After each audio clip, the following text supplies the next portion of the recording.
This is your boy Leon D. We're going to talk about a lot of things on this podcast, primarily food. I like to talk about food a lot, but we're going to talk about food around the world. We're going to talk about some other things that's going to touch your heart or make you mad. It really don't matter, but I'm gonna tell you about it though. DJ Leon D. Peace. Let's get it on. What's up, family? This is your boy DJ Leon D. Yeah, I'm back here with another episode, but let me tell you about something though. I've been commenting a lot lately on cities I've been going to and the food they have and stuff, bad or good. I'm gonna tell you both sides. Like I said, I'm not an expert on anything, but I know what I like, I know what I don't like. Let's get right to it. I'm gonna talk about a city that the food actually surprised me, and it was in Boise, Idaho. Now I know a lot of you are never gonna make it to Boise, Idaho. I didn't think I would either, but I had to go there for work. But let me tell you about something in Boise, Idaho. I don't know if the food is just great food.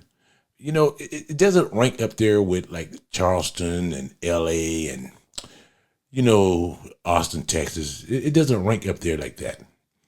But I'm going to tell you right now, though, it ain't far behind. And I'm going to tell you why it's not far behind. You see, in Boise, Idaho, the thing that I like the most about that city is that the food is not very expensive. And what I mean by that, you can get yourself an 8 ounce or 12 ounce filet mignon for about a little more than half of what it would cost in like Texas, LA, or New York, or Miami. Yeah, you can go there, and it's truly a place that um is a lot better than Phoenix and all the other places that pretend they got good food.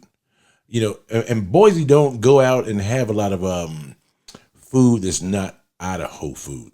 And what I mean by that is that it is a steak and potatoes country. Yeah, the entire state, steak and potatoes, and nothing wrong with that. But it's priced correctly. It priced correctly. I was eating steak and shrimp, and now shrimp is not native to Idaho, as we all know. But I'd be damned if steak and potatoes ain't, because I saw cows everywhere, and boy, did I see a lot of potatoes.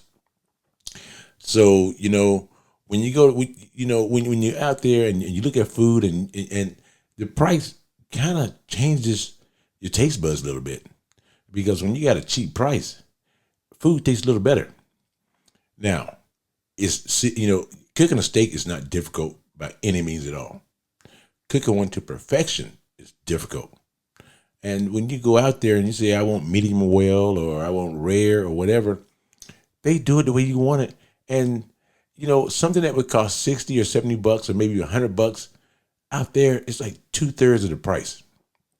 I was getting filet mignon, for $36, a good 8 ounce with a couple sides, and to top it all off. Drinks out there are the cheapest I've seen, and probably, and I've been to about, let's say about 70, 80 cities this year. The drinks out there are the cheapest. Whether it's beer, craft beer, whatever, liquor, whatever, it's cheaper there than any place I have been to. I mean, it's cheaper than any place I have been to. So, and not only that, service is not bad. It's not some 5-star hotel that's gonna charge you $100, for a 4 ounce steak, and you go to Boise, you get an 8 ounce or a 12 ounce, and you're paying 36 to $50. I mean, it's cheap as hell. And what I did when I went out there was that I I went where the locals go, because the locals know where the good food is.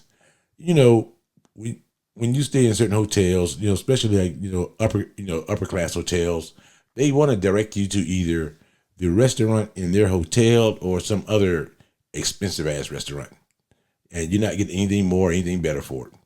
They want to do that kind of stuff. So what I did was that my host was local, and they recommended. Well, it was three of them, and they had three different ideas of what good food is.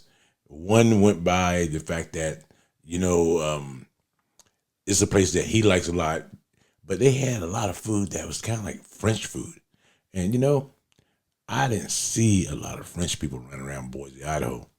And I don't blame the French because there is not a lot to do, but it's a vibrant city though. But the restaurants that all three of them were talking about were totally different restaurants. One wanted a tavern, and taverns, is never got bad food, but the food is never fresh either. You're not going to get fresh food at a tavern. No, it's not going to work that way. And one wanted, like I said, the French stuff, and one wanted just a good steak restaurant, and it worked out good. And the reason they had different tastes because one guy was single with money, one guy had 4 kids, so the tavern for him was like, I can get a burger, and they had burgers for like $17, and you got looked like a pound of meat with fries or whatever on it, then the French guy, he liked the ambience, but he didn't have any kids, so he had nothing to worry about when it comes to kids. He liked the ambience. Oh, this is a good looking restaurant on the inside. I don't pay for the ambience of a restaurant unless I'm with my wife. If I'm out there for a vacation, not with the wife or or work, I don't give a damn about the ambience. I'm not going on a date. I'm not looking for nobody. I just want to get my belly full and have it full for the next 6 hours. That's what I want to do. So when you go out west and, you got Boise and Montana and all that, you're going to pass a lot of beef. Whether it's bison or whether it's cow, whatever, you're going to drive past a lot of it. So you would think that every restaurant got a lot of that in their restaurants. See, that's why I didn't like Phoenix, Arizona. You're driving through a desert. Not a single animal in sight unless it's something that is about maybe a foot tall and he's scurrying for food. You don't get big eating dirt. Nope, not at all. So, Boise, Idaho is one of those cities that got a lot of transplant Californians. They got a lot of them.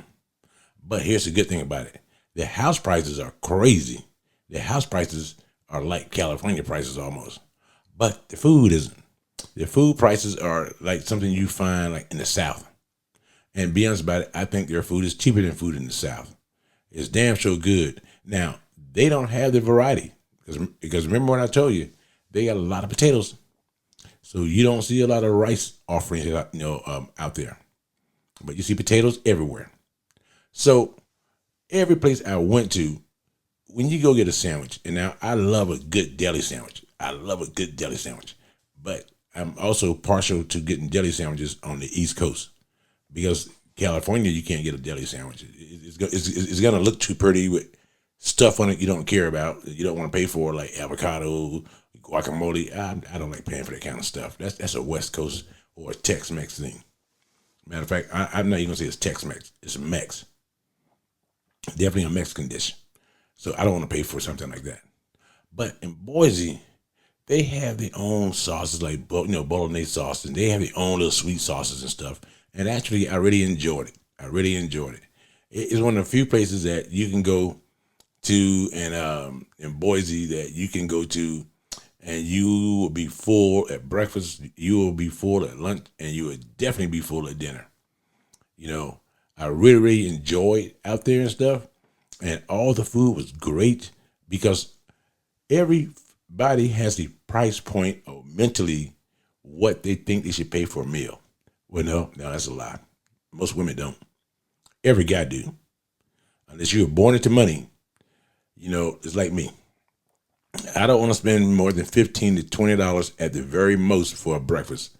And the reason I have that high number, because I know I want orange juice. And I know orange juice is going to cost me $3 to $5 to get a cup of orange juice. I already know that. So I know typically I would say I don't want to go over $15 for breakfast, but I know the orange juice is going to make it $20.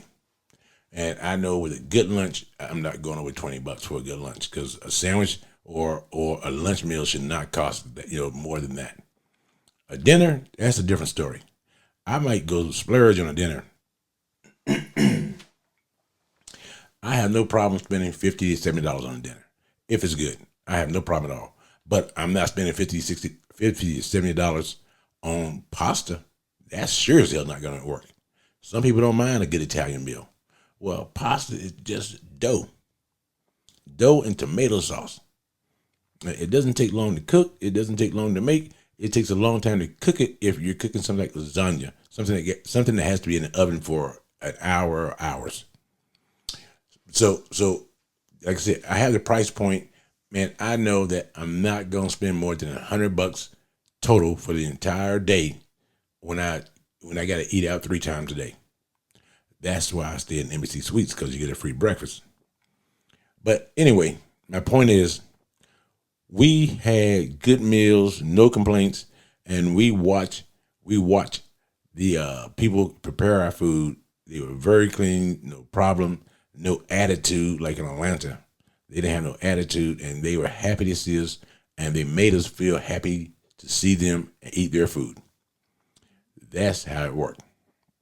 So when I went to Yellowstone, and I stayed in Idaho on West Yellowstone, I didn't get the vibe that Idaho was known for food, because I ate at more than one place, and I ate in a couple of different cities, and I felt that I got similar service in all the cities and every place I stayed at. I felt really good. I felt that the food was really good, especially considering the price point.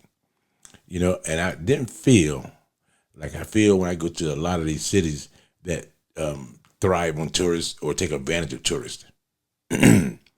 No, Charleston, South Carolina does that. But saying that, maybe I just didn't follow the right locals to the right place.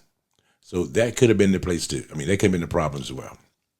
But in Boise, I actually got there early, and I asked my host where to eat, and he didn't give me a lot of fancy names and fancy places. No, he said, this is where I go, this is where the locals go, because he treated my money like it was his money, which is really what you want. It's really what you want. So he didn't say, go to this place because the decor is so exciting. No, the hell with the decor. You can't eat the decor, but you're paying for it. So send me to a shack. I'll pay for it, because a shack has no decor to worry about. You see pictures of the family. You see, pictures of when he went to a concert when he was 16 years old, whatever. But you didn't see this decor that is some upscale photographer or some home designer has did the decor, and you got, pipes all in the ceiling that cost a lot of money to not cover, to not put a ceiling up there and stuff. They got a roof, don't get me wrong.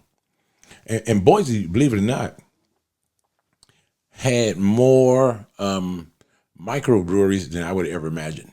They didn't have a lot, but they had a lot for a city of that size and that location. Now, the place I ate at, probably more than most places, was a place called Eagle, Idaho. It is a suburb of Boise. Eagle, Idaho is an upscale suburb of Boise. It might be the richest place in the city. It was definitely upscale. The city was. But where I ate at, like 5 miles away, was in Boise itself. Now, Eagle has some good taverns. And they actually the taverns were more crowded between 5 and 8 o'clock than what I would have expected. But I don't know every city and what they call rush hour. All I know is what they call happy hour. Because where I live, rush hour starts at 5 in the morning. And it ends about 10 and starts again around 2:30, 3 o'clock. With the school buses and everything else on the highway, it's always rush hour around here. There is really no time when traffic is not heavy.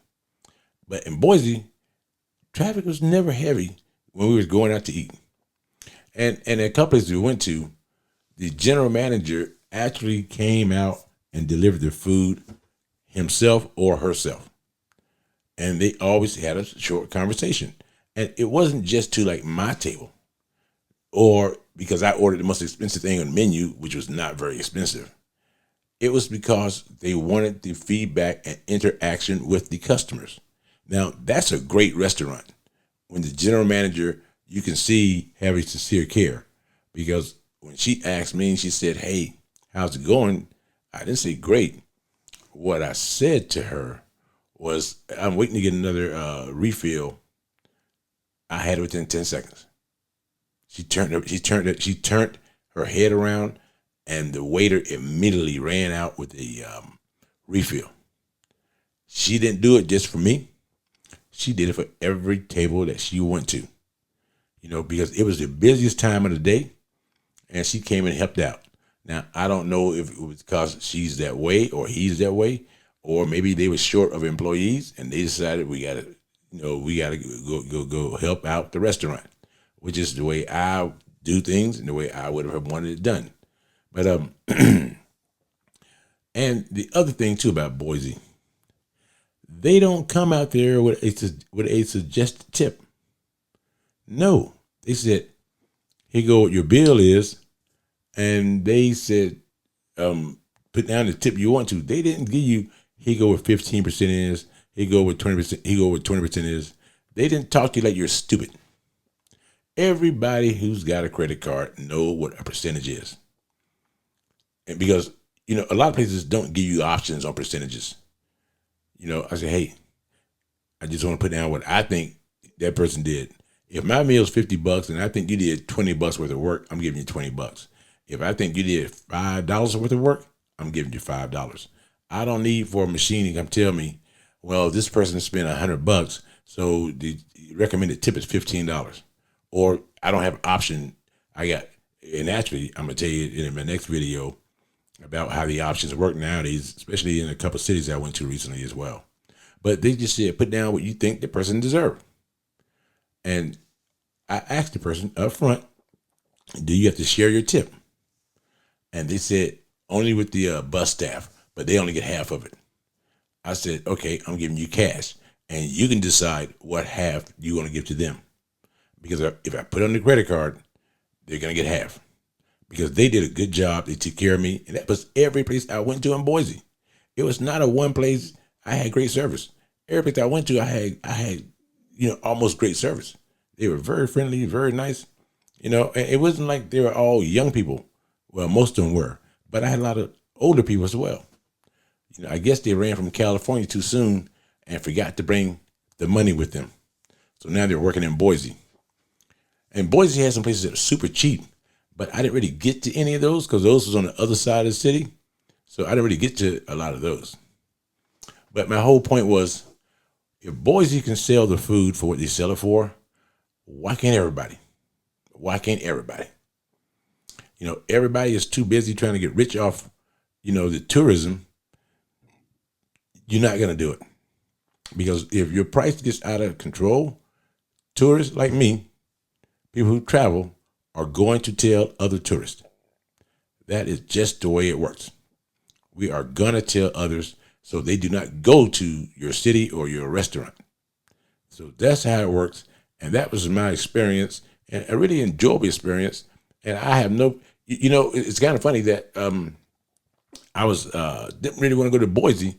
And the videos you're looking at right now showing me walking through Boise and flying into Boise and driving through Boise. Boise actually was a lot more, it made me a lot more happier than I thought before I got there. Now, I'm not saying that I know everybody in Boise. I'm just saying the ones I know, I really, really enjoyed it. So this is your boy, DJ Leon D, telling you the truth about food in Boise, Idaho. You get a chance, go to Boise and see what it's like for yourself. But I got no investment in anything I say. It's not my money. It's not paid advertisement. It's just me telling you the truth. Peace out, your boy Leon D, Boise, Idaho.